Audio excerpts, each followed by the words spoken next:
Mana ya enakan, masa SMA apa masa kuliah?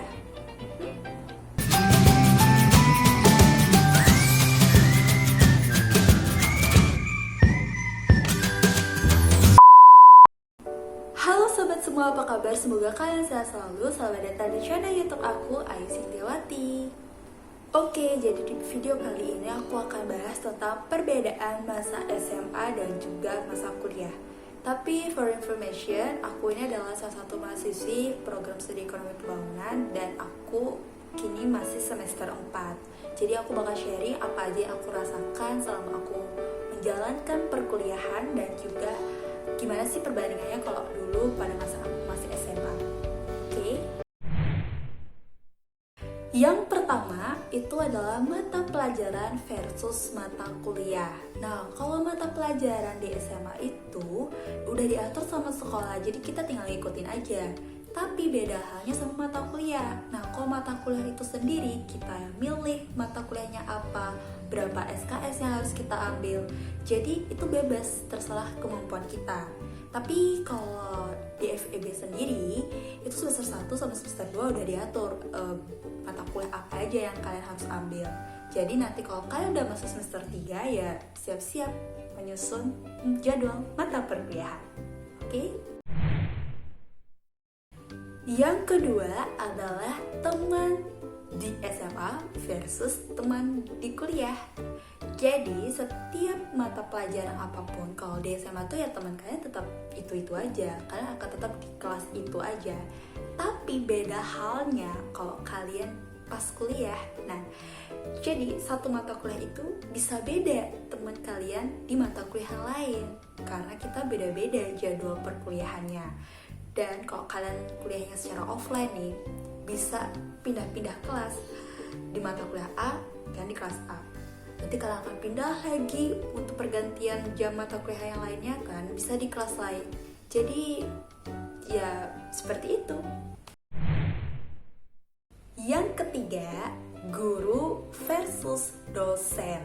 Jadi kalau dulu kita di SMA, guru itu yang benar-benar mengontrol siswanya. Jadi kalau misalnya siswanya ada yang belum ngumpul tugas atau ada nilainya kurang, pasti guru tuh akan cari siswa. Nah, beda halnya sama di kuliah, dosen gak akan mau tahu entah itu mahasiswanya udah ngumpul tugas atau nilainya ada kurang. Jadi ya harus inisiatif dari mahasiswa sendiri untuk mencari dosen. Kalau misalnya merasa nilainya kurang, ya hubungi dosen yang bersangkutan supaya nilai kita tuh memenuhi. Lalu kalau dulu di SMA, misalnya kita bermasalah sama satu guru.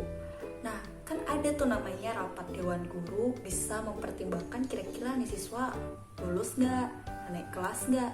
Jadi masih bisa dipertimbangkan. Kalau di kuliah itu nggak ada namanya rapat dewan dosen. Kalau kalian udah bermasalah sama satu dosen, ya udah, kalau nggak nilai kalian kecil ya kalian nggak lulus di mata kuliah dia. Ya mau nggak mau nanti kalian akan mengulang. Jadi benar-benar di kuliah itu kalian harus ekstra mandiri banget. Yang keempat ada namanya organisasi dan kepanitiaan. Jadi kalau dulu di SMA tuh kita mengenal namanya organisasi yang resmi, yang ada satu-satunya itu cuma organisasi OSIS, ataupun mungkin di beberapa sekolah ada namanya istilah MPK. Nah, sedangkan di kuliah itu banyak banget organisasinya. Mungkin yang paling sering didengar itu organisasi BEM ya, tapi gak hanya BEM aja, himpunan di masing-masing prodi, terus BEM, terus ada DPM atau BPM mungkin, terus belum lagi masing-masing UMKM, ya sejenis kayak ekstrakurikulernya gitulah. Habis itu belum beberapa komunitas, jadi banyak banget organisasinya di kuliah, beda banget sama di SMA. Habis itu kita tuh benar-benar di kuliah tuh wajib namanya ikut kepanitiaan karena kita harus memenuhi namanya SKP. Nah, karena salah satu syarat untuk bisa lulus wisuda itu ya kita harus memenuhi syarat SKP. Salah satunya adalah SKP kepanitiaan. Jadi semangat buat teman-teman yang ikut kepanitiaan ataupun kalian mau langsung terjun ke organisasi yang bersangkutan. Jadi jangan sampai kalian terlalu fokus ikut organisasi, terlalu fokus kepanitiaan, kalian lupa sama kuliah kalian. Jadi harus bisa benar-benar memanajemen waktu sebaik-baik mungkin. Oke? Oke, yang kelima adalah sumber pembelajaran. Jadi kalau dulu di SMA itu kita hanya pakainya buku paket dari Dana Bos, atau enggak mungkin kita harus beli 1 LKS per mata pelajarannya. Nah, beda banget sama kuliah. Nah, kuliah itu memang kita nggak harus punya bukunya, tetapi minimal untuk bisa mengikuti mata kuliah dari dosen, kita harus inisiatif banget cari ke perpustakaan sumber buku apa yang diacu oleh dosen tersebut. Lalu kita juga harus nyari jurnal-jurnal untuk memantapkan lagi referensi kita. Memang lebih ribet, tapi ya harus tetap semangat karena kita beruntung kan bisa kuliah. Mungkin segitu dulu menurut aku perbedaan yang paling menonjol antara perbedaan SMA maupun perbedaan kuliah. Jadi bagaimanapun juga kita nih harus benar-benar bersyukur karena tidak semua orang bisa kuliah, tidak semua orang bisa langsung mengenyam pendidikan diploma ataupun sarjana. Jadi seberat apapun perkuliahannya nanti harus benar-benar tetap semangat.